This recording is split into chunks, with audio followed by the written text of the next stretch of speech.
Olá pessoal, tudo bem? Sejam bem-vindos novamente ao meu canal. Depois de algum período aí sem estar gravando, sem estar produzindo conteúdos para o canal, vamos estar voltando às nossas atividades aqui. Bom, então a aula de hoje, a ideia é nós falarmos sobre as leis de Kepler. Só que antes da gente começar a falar das leis de Kepler, é importante a gente entender a evolução dos conceitos que está por trás da lei de Kepler. Porque a gente não consegue simplesmente olhar a lei de Kepler como um evento isolado. A gente tem que pelo menos tentar compreender o mínimo possível o porquê dessas ideias que Kepler teve sobre as leis dele. O que levou ele a formular essas ideias. Ok? Então vamos fazer um pouco aí uma regressão histórica, um tanto quanto breve, para mencionar os aspectos mais importantes dos modelos que foram utilizados ao longo da nossa história científica, né, até que culminasse nas leis de Kepler. Bom, então na nossa regressão histórica é importante a gente falar do primeiro modelo que mais foi aceito e que buscou explicar com mais proximidade os dados observados dos nossos corpos celestes. Esse modelo ele veio da Grécia Antiga e é o que nós chamamos ou que nós conhecemos como sendo um modelo ptolomaico. Tá? Então, o modelo de Ptolomeu ele era um modelo geocêntrico, ou seja, ele colocava a Terra no centro do universo, como era proposto por todos da escola aristotélica. Então ele colocou a Terra no centro do universo. Só que colocando a Terra no centro do universo, ele ainda encontrava muitas contradições para explicar alguns eventos observáveis. Então, por exemplo, como que se explicaria o movimento retrógrado dos corpos celestes, né? Então era como se o corpo celeste estivesse viajando ao longo da esfera celeste, e aí ele voltava um pouquinho e continuava o seu movimento. Tá? Então, para a gente compreender esse modelo ptolomaico, vamos imaginar aqui o que ele propôs. Né? Então a ideia dele era que a Terra ocupasse o centro do universo, né? E todos os corpos giravam em torno dela. Então, para explicar esse movimento retrógrado, né, o que ele imaginou? Ele falou assim, bom, então a gente tem aí, ao longo de um movimento orbital em torno da Terra, outra órbita em que esses corpos celestes orbitam. Então, ele propôs o seguinte, né? Então eu tenho aqui o meu corpo celeste, e esse meu corpo celeste ele vai ficar girando em torno desta órbita circular, que era o que ele chamou de epiciclo, e esse epiciclo ele orbitava essa órbita em torno da Terra, que era chamada de deferente. Então nós tínhamos duas órbitas, né? Uma que é a deferente, em que a Terra está centrada, e a outra que era o epiciclo, onde o centro do epiciclo estava na trajetória circular em torno da Terra. Conforme o meu epiciclo se propagava com uma velocidade v qualquer aqui ao longo da deferente, né, o meu planeta ele ia fazendo justamente, né, o modelo que eles observavam. Né? Só que ainda tinha alguns fatos que não eram explicados. Então, por exemplo, como que a gente explica, né, esse modelo aqui? Ele falou, não, tudo bem, né, a gente compreende então os movimentos retrógrados, mas e o brilho das estrelas? Que parece que elas brilham mais em determinadas posições ao longo do ano, e parece que que o corpo celeste tem uma velocidade maior ao longo de um determinado tempo do ano. Como que explica isso? Bom, aí ele falou o seguinte, bom, então o meu epiciclo ele não está centrado, né, na Terra, né? Então ele falou o seguinte, né? Ele falou, para explicar isso é muito fácil. A gente pega a Terra e tira ela do centro, deixa o centro aqui, a Terra um pouco para o lado do centro, E agora esse epiciclo, ele vai então orbitar a partir de um ponto que vai se chamar equante. Então, quando ele chegava, por exemplo, nesse ponto aqui, né, os meus astros teriam uma velocidade maior do que quando estivessem aqui. Então, aí ele procurou explicar essas aberrações vistas, né, com esse modelo, né. Obviamente que hoje a gente vê que é um modelo totalmente errado, mas convenhamos, né, é um modelo muito criativo. E a gente não pode enxergar as coisas do passado com desdém. Pô, os caras são muito burros. Não, a gente tem que tentar enxergar com outra ótica, né? Os conhecimentos que eles tinham na época não é o conhecimento que nós temos hoje. E a gente tem que tentar entender esse conhecimento com o conhecimento da época. Então era um modelo muito robusto para o que se tinha na época, né? E explicava muito bem, né, a posição dos corpos celestes, né? Tanto que esse modelo, né, ele foi publicado, né, através de um livro, um panfleto, seja lá o que for, um pergaminho também, que se chamava o Almagesto, né, que traduzindo é o maior dos livros, né? E esse modelo ele durou aí por pelo menos 15 séculos, né? Então vamos escrever aqui. Então esse é o modelo de Ptolomaico e ele é um modelo geocêntrico. Foi um modelo muito bom, né? Ao longo dos 15 séculos seguintes, né? O Ptolomeu era por volta de 2, 3 antes de Cristo, não me recordo agora. Então durou muito tempo como sendo esse modelo aceito, né? As evoluções que foram feitas nessa área, elas foram mínimas e não vale a pena ser comentado aqui, né? E depois desse modelo, né, veio o que eu costumei agora a chamar de transformada de Copérnico. Vocês vão entender o porquê. Logicamente que eu estou adotando o nome de transformada de Copérnico, né, como uma referência às várias tipos de transformadas que a gente tem na física, como por exemplo a transformada de Lorentz, né?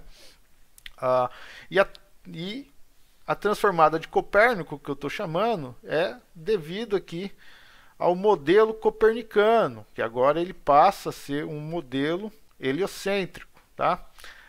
Esse modelo então ele foi proposto aí ao longo, né, dos séculos 15, 16. Então vamos se atentar às datas aí, século XV, século XVI, a Inquisição está ali pegando fogo, ou tacando fogo, literalmente na galera herege, tá? E agora o cara vem e fala o seguinte, ó, não é a Terra no centro do universo. A gente não é os bambambãs, nós não estamos no centro do universo. Quem está no centro do universo é o Sol. Imagine na época como isso foi recebido, né? Isso foi recebido como uma heresia, literalmente. Tanto que teve um filósofo que defendia as teses, né, o modelo de Copérnico, que a gente já vai ver aqui, chamado Giordano Bruno. Ele defendeu veementemente o modelo de Copérnico. E adivinha o fim dele? Fogueira. Exatamente. Foi dado como um herege pela Inquisição Católica e acabou na fogueira. É o obscurantismo da época, muito parecido com o obscurantismo, o negacionismo científico que a gente vive hoje. A diferença é que lá eles resolviam no fogo, aqui a gente resolve deixando o povo passar fome. Mas vamos lá. Então o que foi a transformada de Copérnico, né? Que eu chamo de transformada de Copérnico. Então Copérnico falou o seguinte, ó, os corpos, os planetas, eles vão sim, né, estar se movendo ao longo de uma órbita circular, tá? A gente pode até falar aqui que é a Terra, e no centro dessa órbita está o Sol. Então, o que ele está fazendo nessa transformada? Ele está colocando essa minha órbita circular como sendo o deferente do modelo de Ptolomeu, né? E naquela época já se conheciam quais eram os planetas internos e os planetas externos.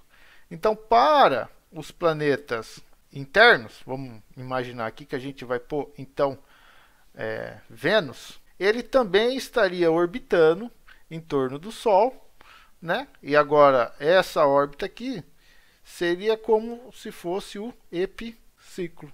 Ou seja, tudo que está interno à Terra é um epiciclo. Tudo que está externo à Terra vira um deferente, e aí a Terra, por exemplo, viraria um epiciclo, a órbita da Terra. Tá? Então, é assim, é uma transformada que eu gosto de chamar. Por quê? Porque Copérnico continuou utilizando os mesmos elementos geométricos para explicar o movimento dos corpos celestes, né? Nominalmente são as órbitas circulares. Tá?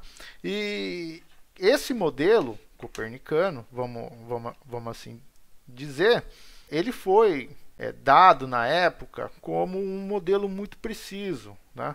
E Copérnico justamente buscou trazer um modelo mais preciso diante a necessidade que se havia na época pelo início das grandes navegações. Então era importante, naquela época, ter com precisão a posição dos corpos celestes, porque era através dos corpos celestes que se era feito a navegação na época.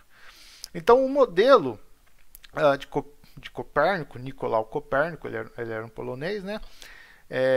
Ele explicou muito bem as medidas da época, né? E esse modelo, para vocês terem uma ideia, né? Ele além de explicar de uma maneira muito mais satisfatória as posições dos corpos celestes, ele ainda explicou as estações do ano, conseguiu explicar as estações do ano, como por exemplo os equinócios, em que o dia e a noite eles têm a mesma duração.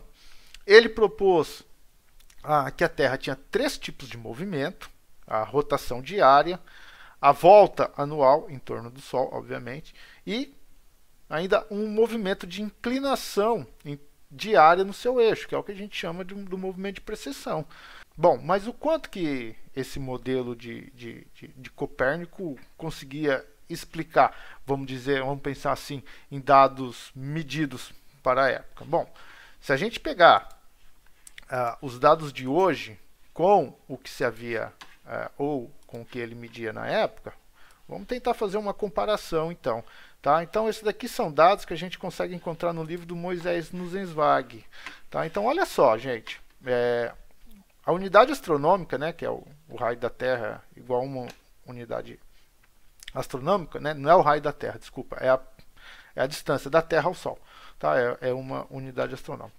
Né? Então, o raio médio da órbita, de acordo com Copérnico, por exemplo, para a Mercúrio era 0,376 e o atual é 0,3871.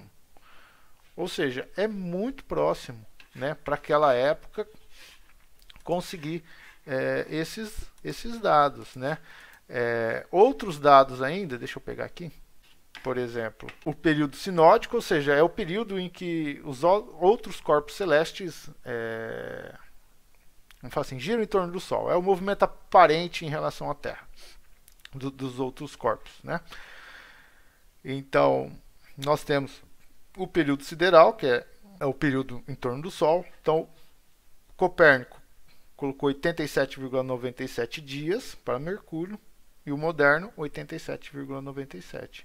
Então, vocês veem que até hoje a gente tem aí, né, tirando aqui Marte, que ele colocou 0,001 ano a mais, né? Então, assim, o modelo Copérnico foi muito bem explicado, foi muito aceito e foi de grande utilidade.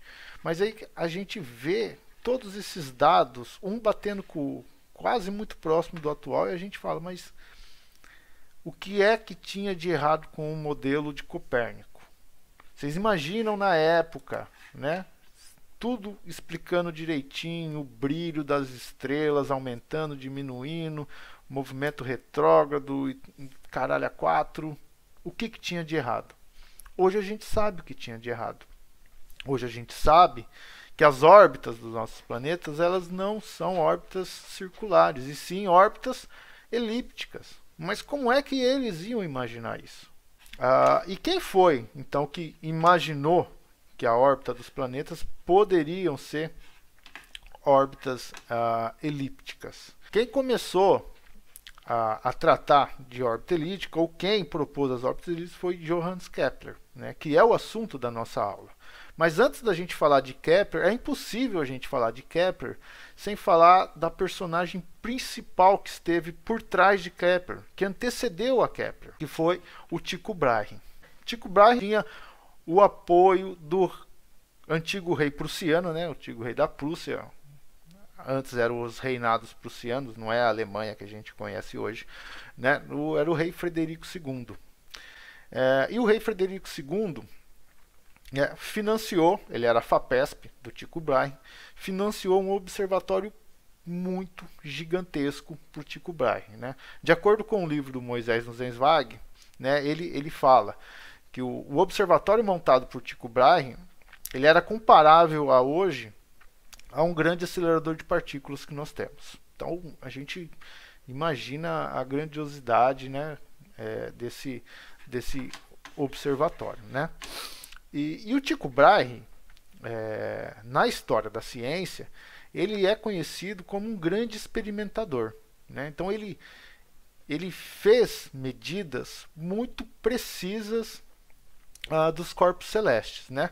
A precisão que ele fazia, que ele tinha nas medidas deles, era quase 2 vezes maior do que as precisões de Copérnico, por exemplo. Só que o modelo que ele procurou utilizar em suas medidas era um modelo errado, porque ele propôs um modelo que era uma mistura do modelo ptolomaico com o modelo de Copérnico, né? Então o que ele imaginou? Ele falou, bom, o meu modelo todos os corpos vão girar em torno do Sol. Então a gente imagina aqui que a gente tem todos os corpos aqui girando em torno do Sol, exceto a Terra.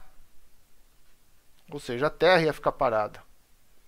E aí, tudo que gira em torno do Sol e o Sol ia aqui girar em torno da Terra. Então olha o modelo merda que ele pensou, né? E ele não se deu conta, né? Hoje a gente consegue observar isso, que tudo que ele estava fazendo era uma mudança de referencial. Só que a fama do Tycho Brahe como um grande experimentador era bem conhecida na época. E foi quando surgiu então o personagem da nossa aula, que é o Johannes Kepler. Então o Kepler buscou trabalhar com o Tycho Brahe e trabalhou apenas 1 ano como assistente de Tycho Brahe quando o Tycho Brahe veio a falecer, né? Justamente para poder utilizar as medidas obtidas por Tycho Brahe para tentar dar razão ao modelo que Kepler estava propondo. Só vamos colocar aqui, né? Então o Tycho Brahe realizou excelentes medidas. Então o Tycho Brahe realizou medidas com grande precisão dos corpos celestes, e o Kepler foi trabalhar com ele como assistente. Trabalhou apenas durante 1 ano até que Tycho Brahe veio a falecer, e Kepler então herdou a posição de Tycho Brahe naquele observatório e herdou todas as medidas que ele tinha, né? Então você imagina hoje ó pessoal, eu tenho todas essas medidas aqui para fazer um artigo, mas eu ainda não consegui fazer o artigo. Então, façam vocês. Foi a chance de Kepler. Só que Kepler tinha na mente um modelo um tanto meio maluco, né? Maluco para os dias de hoje, como eu disse, né? Naquela época a gente tem que entender todos os conceitos que estavam envolvidos, né? O Kepler, ele tinha muito respeito pela ciência de Platão e pela ciência de Pitágoras, né? Então ele imaginou, né, que o modelo planetário dele, né, em que os raios das órbitas dos planetas deveriam ter alguma explicação geométrica mística. Como assim mística? Bom, é o seguinte, né? Então tinha-se 6 planetas conhecidos naquela época, né? Então, se eu imaginar que eu tenho um planeta aqui, a gente vai ter uma posição a partir desse planeta, né? Vai ter 5 posições, né? Dos outros 5 planetas. Então essas outras 5 posições são 5 distâncias a serem determinadas. E esse número 5 era justamente o número de sólidos regulares ou sólidos perfeitos, né, que eram chamados sólidos platônicos, que haviam na época, que era o tetraedro, o cubo, o octaedro, o dodecaedro e o icosaedro. Então ele pensou e falou, bom, eu vou escrever aqui no meu livro Mysterium Cosmographicum, parece até um nome de magia do Harry Potter, em que ele colocou esses cubos, né, ou esses sólidos circunscritos em esferas, né, procurando mostrar essas proporções, né? Só que não batia com as medidas do Kepler. Se tinha uma coisa que era maior do que a genialidade do Kepler, era ele ser fiel às medidas. Ele falou assim, não, as medidas estão corretas. Tycho Brahe fez essas medidas. Elas estão corretas. O que está errado é o meu modelo. Então eu tenho que desconsiderar esse modelo. E ele começou a olhar então para o modelo de Copérnico, para buscar uma convergência das medidas de Tycho Brahe. E tinha-se divergências. Então ele pensou, bom, olha só, o modelo de Copérnico ele está bem aceito, está bem explicado, só que essas medidas que Tycho Brahe fez está tendo um pouco de divergência. Então eu já sei o que eu vou fazer. Eu vou pegar o Sol e vou tirar do centro. Vou colocar ele um pouquinho para o lado. E foi isso que ele fez. Com esse novo modelo, colocando o Sol um pouquinho para o lado, ele viu que a maioria dos dados obtidos por Tycho Brahe dos planetas batiam com uma precisão muito grande. Porém, os dados para Marte não, ficava com um erro maior do que os outros planetas. Ou seja, apesar do Kepler ter melhorado, né, o modelo copernicano, todos os dados medidos por Tycho Brahe do planeta Marte, eles divergiam com um erro maior do que os outros planetas. E aí ele ficou, bom, calma aí. Marte não bate. Então, esse modelo que eu estou colocando o Sol aqui do lado, nessa órbita, ele não pode estar certo. Porque o que rege esse movimento, dos movimentos dos planetas, tem que ser algo universal. O que explica para um tem que ser explicado para o outro, né? Então ele falou, eu vou então buscar, eu imagino, né, ele pensando isso com umas palavras muito bem rebuscadas da época, né? Eu vou buscar fazer um modelo que explique corretamente esses dados que nós temos para Marte, e eram os dados mais precisos que Tycho Brahe tinha, né? De tal forma que todos os outros dados dos outros planetas sejam explicados também, né? E na tentativa de fazer esse modelo, ele propôs uma órbita oval, não mais circular, um círculo perfeito, né? Uma órbita oval com o Sol no eixo. Então a gente imagina, que você tem uma órbita oval e aqui o eixo, e sei lá, o Sol está aqui, né? E os outros planetas, por exemplo, tem um aqui, aí tem outro aqui, mas são órbitas o quê? Ovais. E agora o Sol também não está mais no centro dessa órbita, mas está no eixo deslocado do centro, tá? Após inúmeras tentativas, né, ele acabou descobrindo que a órbita de Marte ele era exatamente uma elipse, com um dos focos dessa elipse sendo ocupado pelo Sol, né? E com isso, então, ele chega no que a gente passou a chamar hoje na ciência como sendo a primeira lei de Kepler, que é a lei das órbitas. Vamos só colocar um textinho aqui para o Johannes Kepler. Bom, então eu fiz um resuminho aqui, pessoal. Ó. Então os dados de Tycho não explicavam o modelo proposto por Kepler, que era aquele modelo de sólidos perfeitos. Então ele procurou aplicar os dados de Tycho, né, no modelo de Copérnico, deslocando o Sol do centro da órbita circular. Então Foi o que eu comentei, isso fez com que o modelo de copernicano fosse melhorado. Tá? Mesmo assim, os dados do planeta Marte divergiam mais do que dos outros planetas, e ele propôs então uma órbita oval a Marte. E depois de inúmeras tentativas, chegou à conclusão de Marte ter uma órbita elíptica com o Sol ocupando um dos focos. Então, a partir daqui, agora a gente começa a ver o que são as leis de Kepler. Então, vamos lá.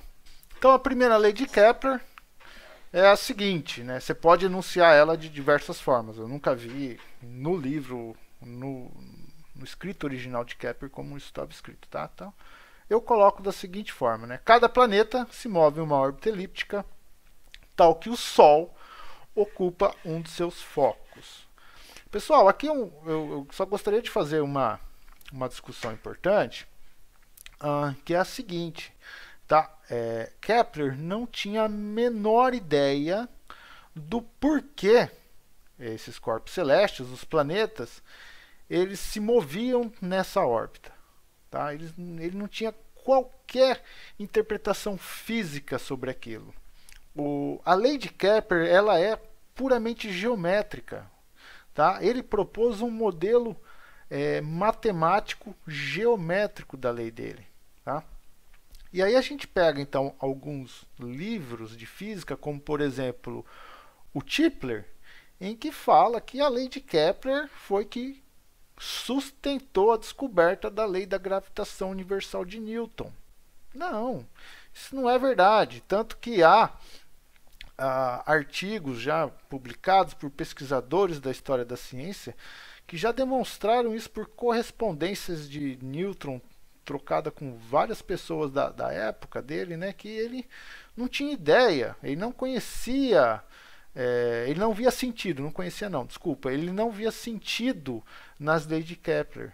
Tá? Então ele via as leis de Kepler como sendo algo geométrico, ele não procurava dar uma noção do porquê que aquilo conhecia. Ele não procurou explicar por que a lei de Kepler funcionava para chegar na gravitação, ok? Então vamos se atentar a isso, né? Quando Newton formulou as leis da gravitação dele, não foi a partir das leis de Kepler, não. Depois que ele formulou a lei da gravitação universal, ele pôde explicar o porquê das leis de Kepler.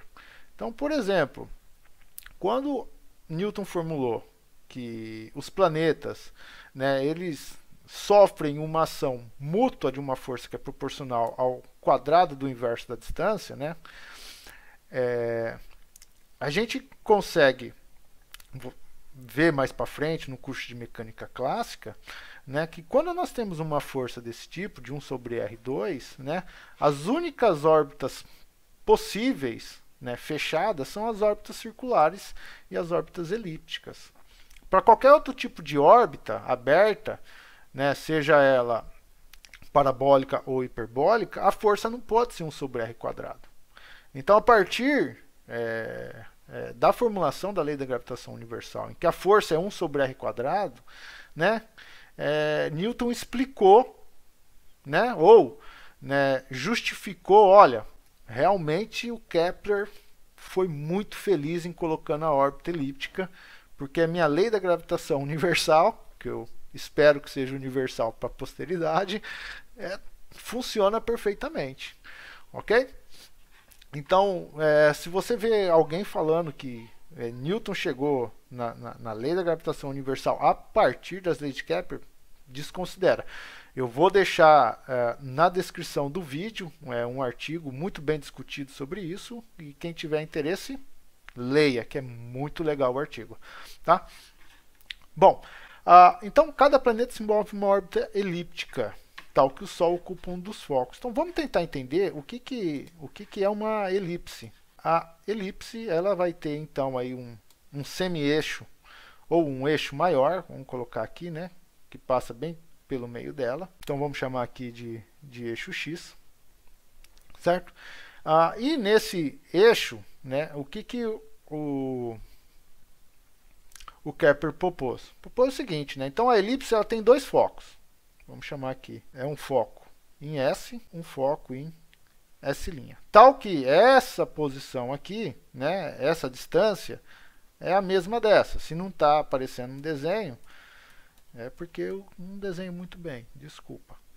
Tá? E o centro da nossa elipse. Então a primeira coisa que o Kepler propôs é o seguinte, falou, ó, o Sol ele vai estar aí em um dos focos dessa elipse. Então está aqui o Sol ocupando um dos focos. O que mais que é importante a gente saber aqui? Bom, esse cara aqui então é o eixo maior da elipse, e essa distância aqui é o que a gente vai chamar de semi-eixo maior, ou metade do eixo maior, ok?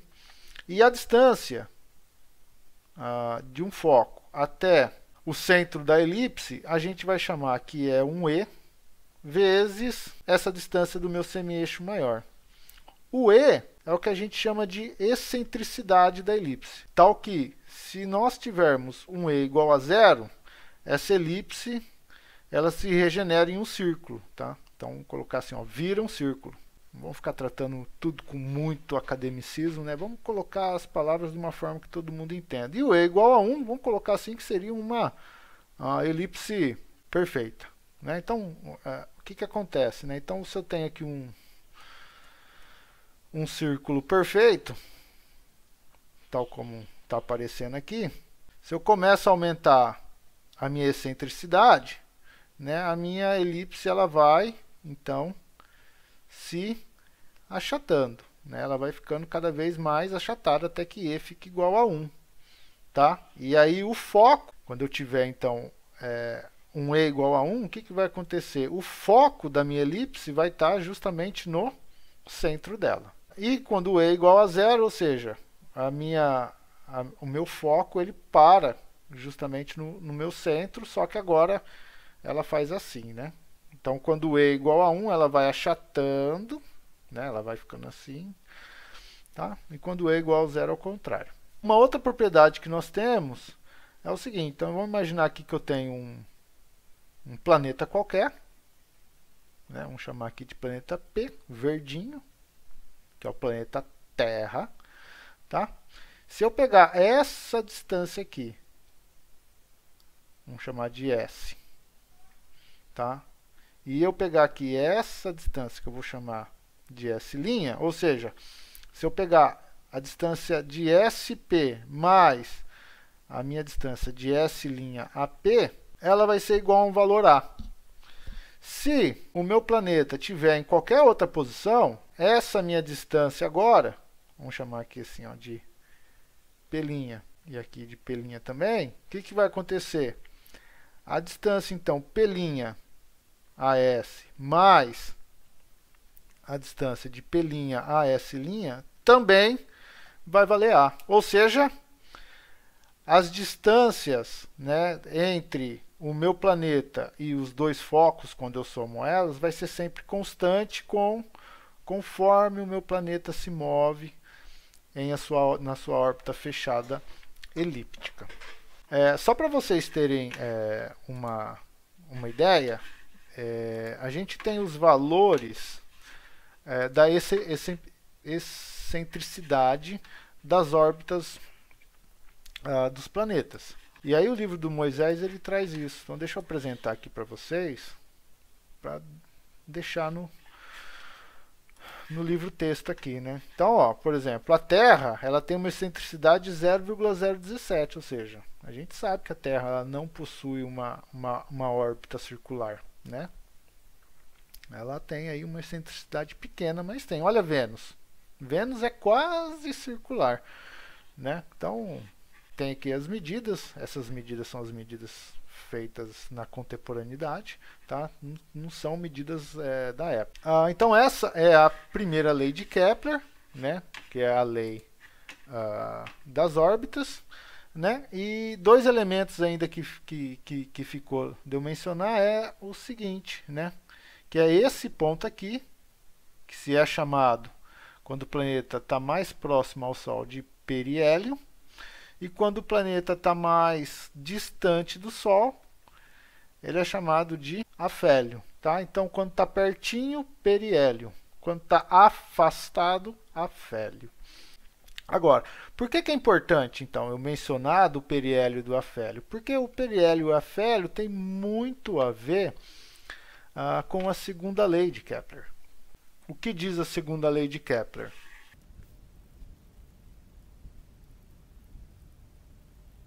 Então, o raio vetor que liga um planeta ao Sol descreve áreas iguais em intervalos de tempos iguais. Tá? Então, vamos tentar visualizar isso daí. Então, vamos imaginar aqui que eu tenho um vetor posição R1, em que está o meu planeta, tá? Em um instante aí, T0, e no instante posterior T1, o meu planeta move-se para a minha posição 2. Tá? De tal forma, né, que a gente varre esse arco de circunferência, tá? Então vamos chamar aqui de S1 em um intervalo de tempo ΔT. Né? Então o planeta ele continua se movendo ao longo da sua órbita elíptica, até que em um momento qualquer aí, ele chega nessa posição aqui de raio R2, né, em um instante T0, né, e ele varre, né, ele percorre essa minha distância aqui, que eu estou chamando agora de S2, até um instante posterior T1, em que ele está nesse mesmo raio R2. E ele leva esse mesmo intervalo de tempo ΔT, que ele levou aqui, tá, no seu movimento oposto, no seu afélio. Então o que a lei nos diz é o seguinte, né, ela fala o seguinte, ó, o vetor raio R2, ele varre uma área A2 que tem que ser igual uma área A1, quando considerado o mesmo intervalo de tempo. Né? Então, aqui, nessa segunda lei de Kepler, ele explica por que o movimento aparente, né, dos corpos celestes em determinadas posições parecem ser mais rápidos do que os outros. Né? Por quê? Porque se a gente tiver, né, os intervalos de tempos iguais, né, e a gente vê então que o meu S1 ele é menor do que o S2, né, a porção do arco descrita, né, a única conclusão que a gente tem que ter, então, para no mesmo intervalo de tempo percorrer porções diferentes, né, do arco da trajetória, é que se a minha velocidade V2 for maior do que a minha velocidade V1, ou seja, no meu afélio, a velocidade é menor do que no meu periélio. Né? Então é isso o que está dizendo a segunda lei de Kepler. Né?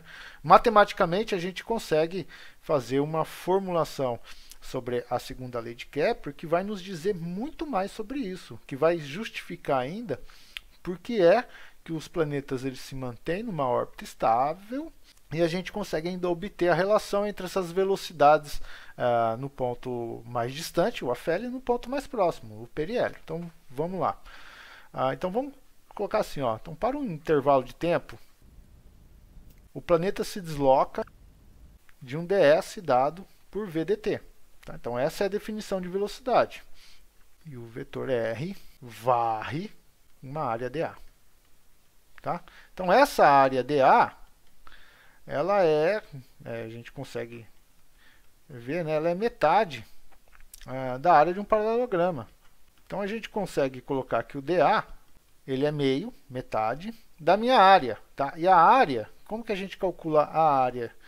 Né? É o meu R, é o meu vetor R, vezes isso daqui. Né? Então, vamos colocar assim que são dois vetores. Né? Então, se eu pegar o produto vetorial de R e vetor S, ele vai me dar isso daqui. Tá? Só que eu tenho que considerar o quê? O módulo. Por quê? Porque o produto vetorial entre dois vetores resulta em um vetor. Tá? Então, a gente tirando o módulo disso daqui, a gente está pegando justamente a área. Ok? Então, vamos colocar aí. Então, é o módulo do meu vetor R, produto vetorial,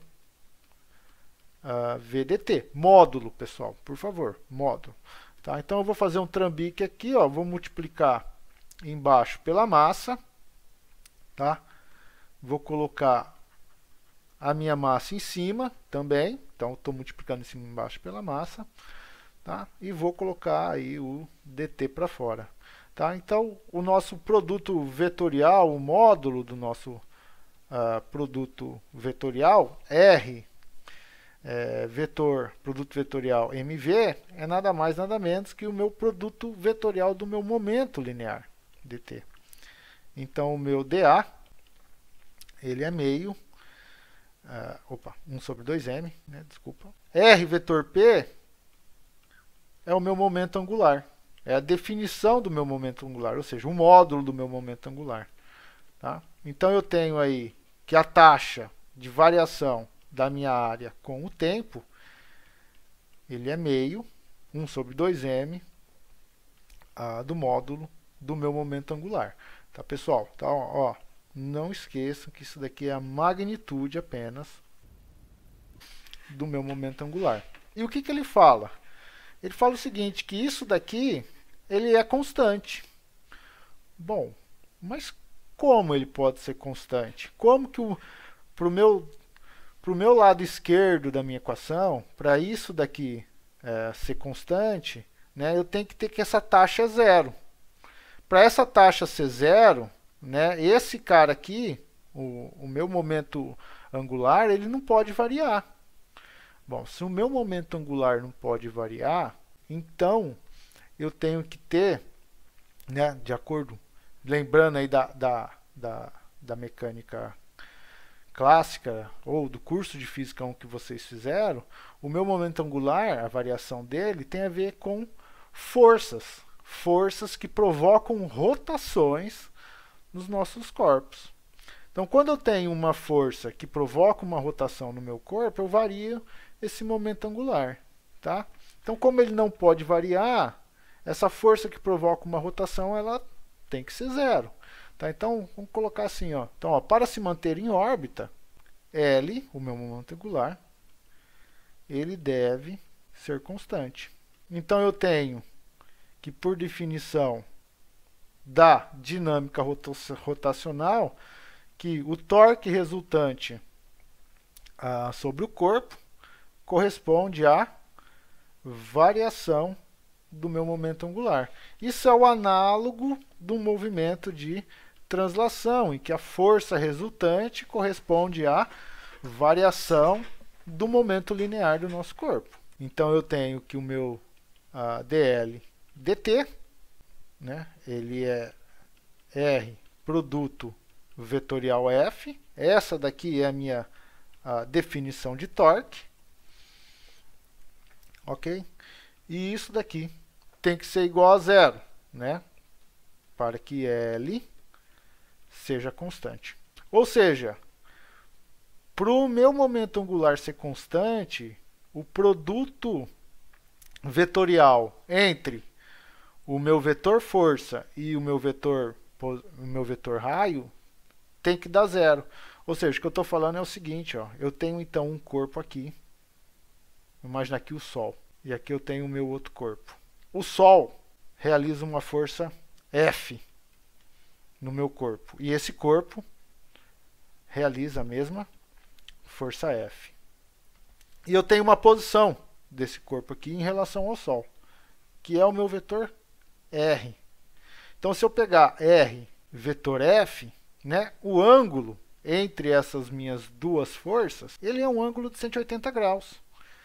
Então, isso daqui, o meu produto vetorial, que é o módulo de R vezes o módulo de F vezes o seno de 180, e isso dá zero.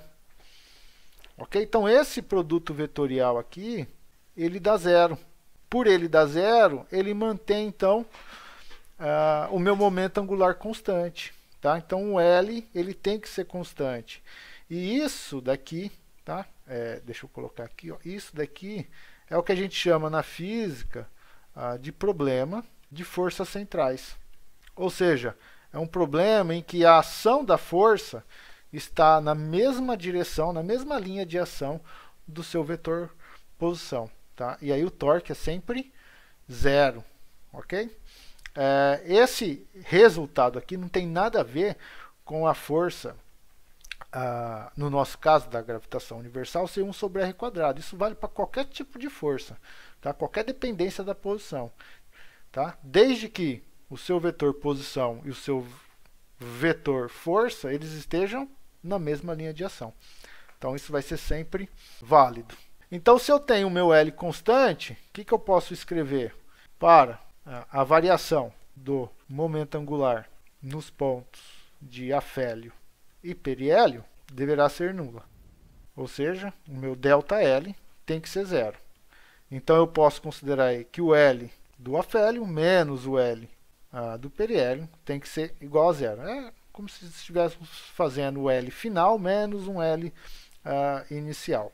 Então o L do afélio tem que ser igual ao L do periélio, por definição do momento angular, que é R vezes mv. Então seria aí o raio do afélio vezes a massa do planeta, a velocidade no ponto do afélio, que tem que ser igual ao raio, o vetor posição no periélio, a massa do planeta, vezes a velocidade do planeta no periélio. Como é o mesmo planeta sofrendo ação, então a gente vai ter aí que as razões entre a velocidade do periélio sobre a velocidade do afélio é igual ao raio do afélio dividido pelo raio do periélio. Então, como o raio aí do afélio é maior do que o raio do periélio, a gente vê então que a velocidade no afélio tem que ser menor do que a velocidade no periélio.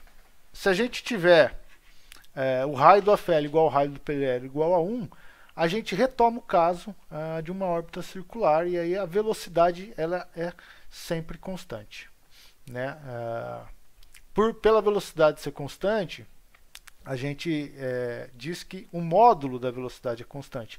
Lembrando sempre que ao longo de uma trajetória circular, o vetor, a direção do vetor ela muda, mas a magnitude não. Ok? E outro dado interessante que a lei das áreas nos traz, por L ainda ser constante, olha só, por esse cara aqui ser constante, a gente tem que o vetor P, o vetor V e o vetor R, né, eles devem estar no mesmo plano. Então olha só a robustez desse modelo de Kepler, né? E quando ele fez, a partir de observações, ele se preocupou apenas com os aspectos geométricos disso. Tá? E por último agora, então, a gente falou da segunda lei, falamos da primeira lei, e vamos falar da última lei de Kepler, a terceira lei. Então a terceira lei do Kepler nos diz o seguinte: os quadrados dos períodos de revolução, revolução é uma volta completa em torno do Sol, de dois planetas quaisquer, estão entre si como os cubos de suas distâncias ao Sol. Então o que matematicamente está dizendo? Está dizendo assim, então vamos imaginar que nós tenhamos aqui duas órbitas, e aqui está o meu Sol. Vamos falar que esse Sol é o foco dessas duas órbitas elípticas. Tá?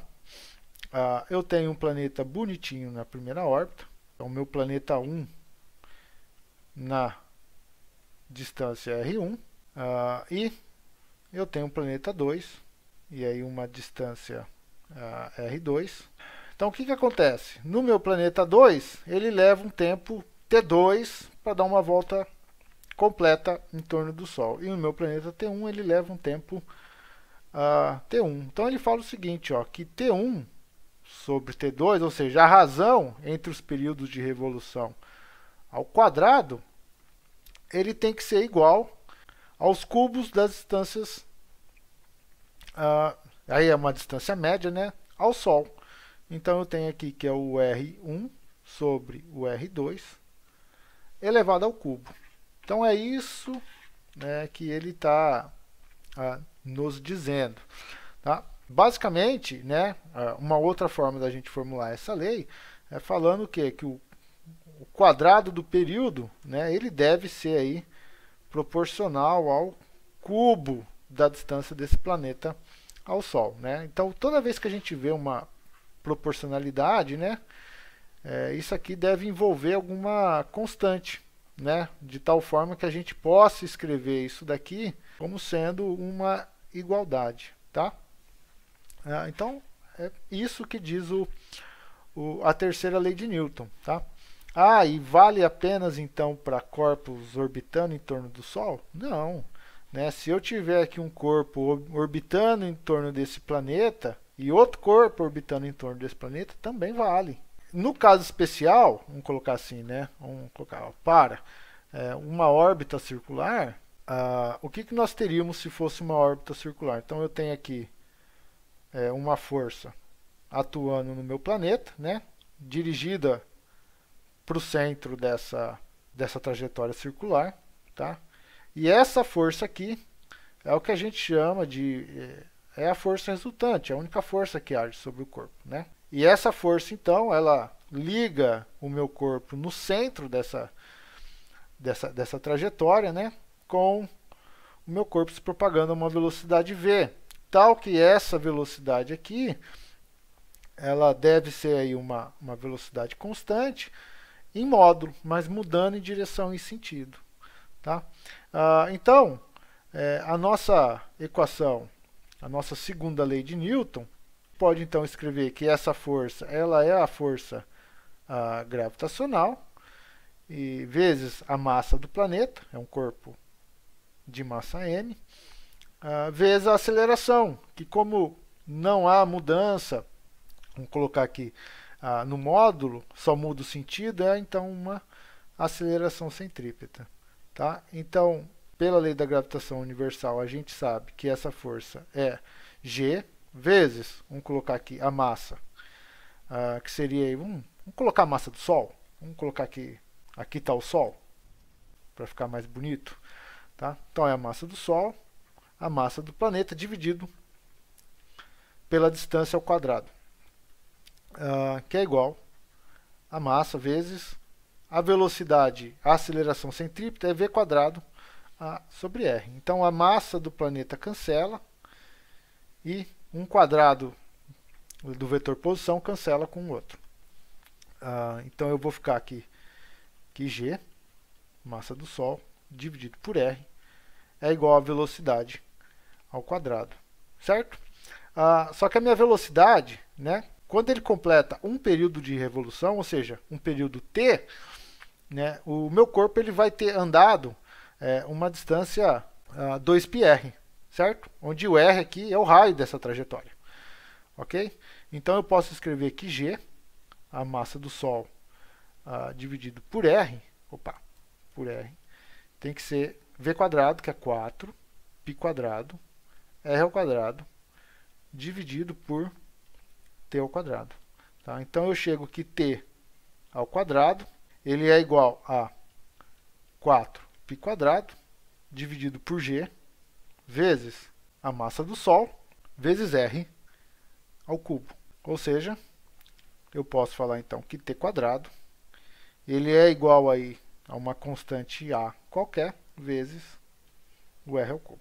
Ok? Então está aqui a constante a que a gente mencionou. Tá? Isso valendo apenas para uma órbita circular, onde a gente tem esse vetor velocidade aqui, mudando apenas de direção e sentido. Ok? Então 4 constante, π constante, g constante, a massa do Sol não vai mudar. Se fosse uma estrela orbitando em torno de um planeta, né, aí você troca a massa do Sol pela massa do planeta. Então, por exemplo, a Lua orbitando em torno do Sol. Então, você pega aqui, troca a massa do Sol pela massa da Terra, e você tem essa relação aqui próxima para a Lua, já que o movimento da Lua ela não possui uma órbita circular, né? Ela é uma órbita elíptica, ok? Bom, pessoal, é isso. Então nós vimos aí as 3 leis de Kepler, fizemos uma breve retomada histórica dos modelos históricos de observação dos corpos celestes. Espero que vocês tenham entendido, não tenham ficado dúvida. Caso tenha ficado dúvida, por favor, me escreva. Tá aí o meu e-mail, tá? Vai ser um prazer respondê-los. Um grande abraço, até a próxima, bons estudos. Tchau, tchau.